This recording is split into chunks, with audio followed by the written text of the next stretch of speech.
What's up, everybody? Thralls Metal here once again. I'm Necrotic Nick. I'm Jammin John. And we have an album review for you, and one that I've been looking forward to.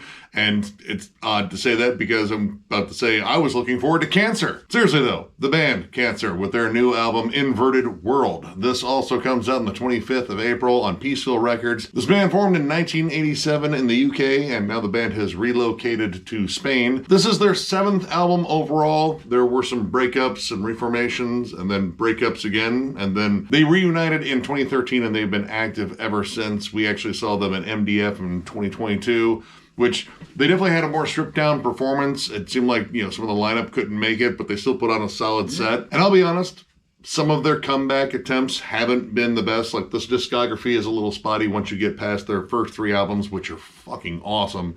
To the Gory End, Death Shall Rise, and Sins of Mankind. I love those 3.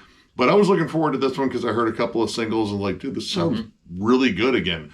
And for those that don't know, this is some flat out, just old school, gnarly death metal, but with a few wrinkles. And after listening to this, I am extra sad that they are not able to make it to MDF this year. They were going to play the Pre-Fest. They've been replaced by Cruciamentum, which that rules. Pretty cool. Yep. And out of the whole original lineup, only one member is left. John Walker, who has kept this thing going. He is the lone OG guy. And honestly, I think he's doing a pretty good job with this very new lineup, because this lineup all kind of came together, I would say, over the past few years. And yeah, they sound revitalized. Now, I will admittedly say that I have not listened to a Cancer album until this one. However, I did see them at MDF 2022, and it was pretty sweet. But this would be the first time I've ever sat down with this band. I was eagerly looking forward to them at MDF 2025, and albeit Cruciamentum is that's a killer band. I still wanted to go see them because I hadn't seen them in a while, and especially after now listening to this record now, I really want to see them. We became buddies with their bassist, Daniel Maganto. I don't know how to say your last name, brother. I'm sorry. But yeah, we became friends with him a couple of years ago. And I was looking forward to seeing the band and to do some hanging and whatever, but, they'll make it around again. And we know Daniel actually from his band Eternal Storm, which is really awesome, like progressive melodic death metal. And I can't remember which member, but one of these guys is also in Worm, which that's like the Spanish version of Cryptopsy, in my opinion, and that's awesome. And since we're death metal heads, we're like kind of the few people out there that look forward to Cancer. Most people look forward towards Remission and shit. Not us, because Remission means they're not around anymore. And it's good having them back because, honestly, this might be one of their best albums in a while. Like, not quite on par with the first 3, but it's different than the first 3. This still packs a big, riffy, chuggy sound. In fact, the production on here, I think, is awesome. The band handled it, namely, I believe, Daniel. And this was mixed by V. Santura, formerly of Dark Fortress, who he does great work as well. But this has a crisp but gritty sound. Guitars built to chug, and believe me, they fucking do. Crisp drums, vocals that are nice and out in front, and a nice big beefy bass sound. Like, they got this mixed down just completely. It's actually dialed in pretty well. I'm very impressed, to be honest with you, because most band mixes, in my opinion, don't always turn out the greatest. But having Daniel at the helm next to drummer Gabriel, I think they did a really good job. Like, I don't think you could get a much better sounding, old school death metal record than what they did for this album. Like, it sounds great. It's 100% old school death metal. John, of course, I would say, is probably like the main songwriter here. And it definitely shows in the riffs. The riffs are, I wouldn't say necessarily simple, but they are rooted in just, kind of like what you expect from old school death metal. They're fierce, they're chuggy, a little bit of atmosphere and melody here and there, but mostly they're just kind of like, just bringing it. But the thing that caught me off guard and really added a lot to this album is the drum work. Gabriel drums in Wormed, which you have to be an awesome drummer to play in Wormed. That is some highly technical, brutal shit. And this doesn't necessarily require that. Like, this band's contemporaries are like Carcass, Bull Thrower, Benediction. I wore it for a reason. Right. And honestly, that music doesn't necessarily require like a very technical drum performance. Like, just kind of lay on the grooves, bring the double time stuff, thrashy D beats, maybe like a tribal pattern here or there. Yeah. You know, stuff that, you know, just kind of backs solid, chuggy riffs. But his drum performance on here is kind of outside of the box, and it's fucking awesome. It is. The drum work is amazing. He hits every drum. There's a bunch of crazy tribal patterns. The cymbal work is up there. He reminds me a lot of Sean Reinert from Cynic. Very intricate fills. There's a ton of off-time moments all over this record. Until They Died, Amputate, 39 Bodies, Inverted World. Like, it's all over here. And it's the way he attacks playing the drums that makes it almost like a very, like, progressive thing. Yeah, like, there's an interesting groove to all this. Like, nothing on here felt very standard. Like, even when it came down to like some of the blastier, thrashier sections, he's doing some fun like cymbal accents, and then we'll transition out of it into these, you know, interesting grooves with these fun hitches in it. And a lot of it kind of comes down to like them just extending like the measures a little bit more. Like, let's play that riff, but add this tag in here that won't repeat every measure. And he'll throw in this like clever fucking fill. Like, that's kind of the main word I would use to describe this drum performance. It's very clever. Like, yeah, he could do a lot of the root stuff on here, but I like the fact that he spices it up. And honestly, it keeps the album interesting because, I mean, it's riff after riff. Like, that is what this album just does, is just chug your fucking face off. And I love it. I love it. I got my chug fixed today. Thank you, Cancer. I appreciate it. You're probably the first person that's ever thanked Cancer. Yeah, thank you, Cancer. Good looking out, Cancer. We love you. Now, I brought up the fact that I think this is probably one of their best albums since their original three. And this band has had comeback attempts. Like, you know, after the first three, they kind of ventured a little bit off the path and kind of got into the groove metal thing. You know, that had very mixed results with death metal bands and thrash metal bands that tried to do that. And then they broke up, had a brief comeback, and then they released Shadow Gripped, which was their last full length after, I believe, their second reformation. And honestly, like, it kind of just stuck to the formula. It wasn't bad, but it wasn't very engaging. It wasn't very gripping. Here, this album kind of has the vibe of those first three, just in terms of, like, there's more variation in the songs. You have slow plotting numbers like When Killing Isn't Murder. That song in particular is slower, more menacing, almost doomy at times. There's a little bit more dissonance to like some of the accents on there. And it's a good steady build. And once again, with this awesome drum work, the transitions to some of these parts, I think, are just really clever. You also have Jesus for Eugenics. Pretty sure we can call that Republican Jesus at this point. More moody. It's like got this cool, clean build up. It feels like ominous and dark. A lot of this stuff is more just aggressive out front.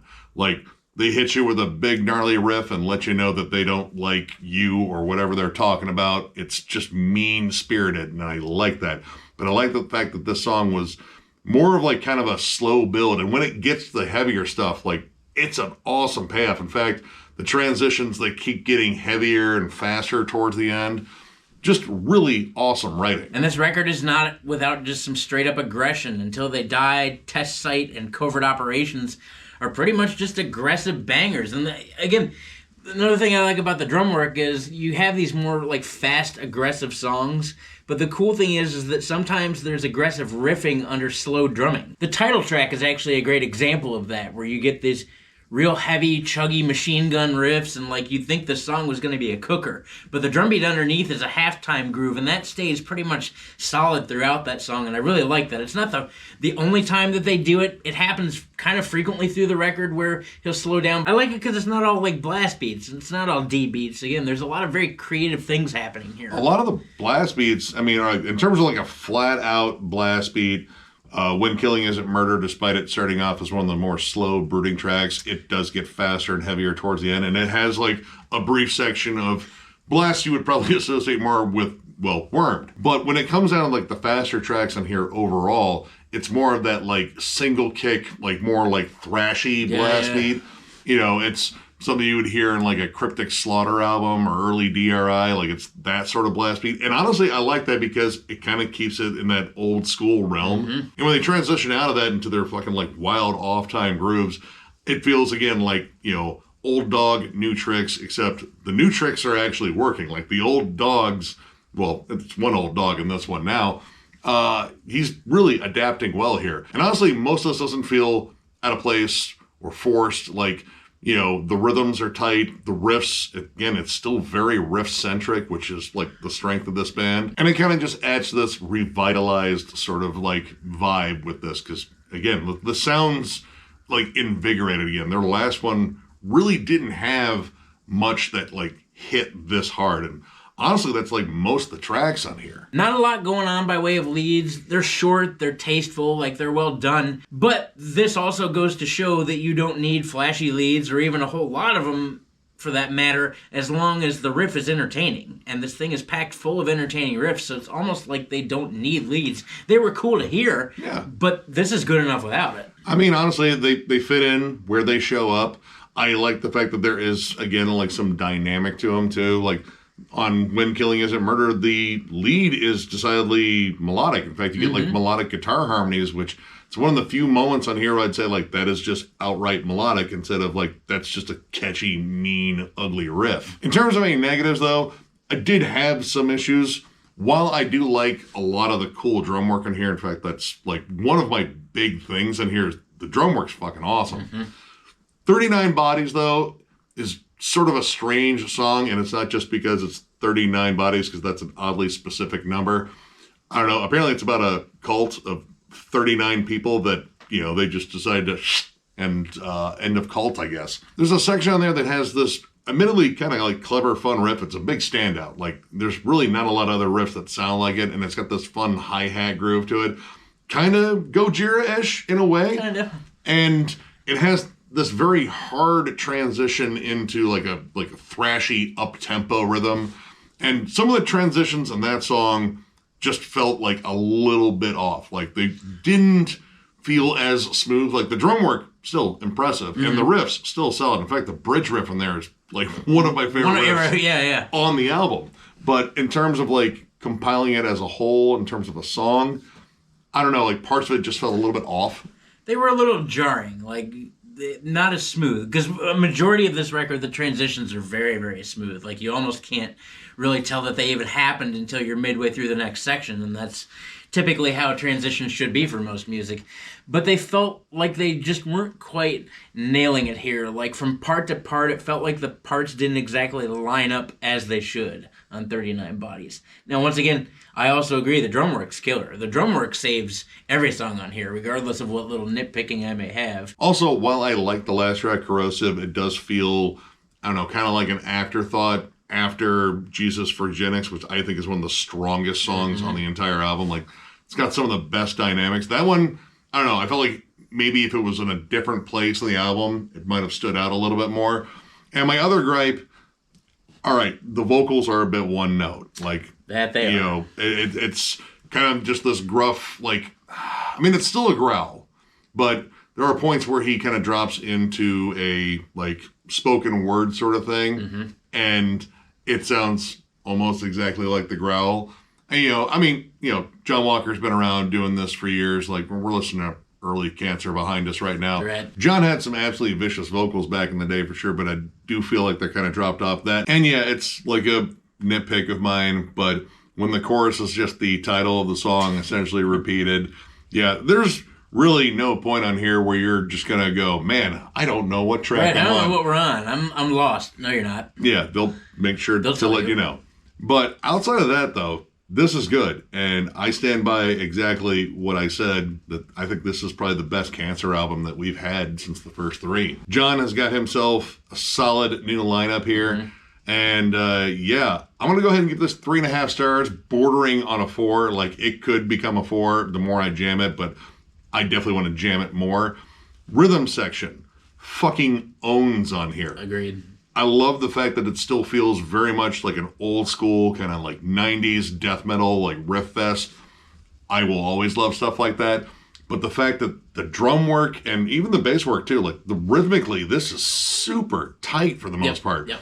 And the fact that all the drums are like super accented, off-time rhythms, carrying measures out a little bit just to kind of like tweak with it. And the riffs really do match up really well. Yeah. This band is still very much riff oriented, but I like that, you know, like later on the album, you get a lot of really interesting dynamics. This album took some chances, and I do like that. It's not like formulaic, and it very well could have been.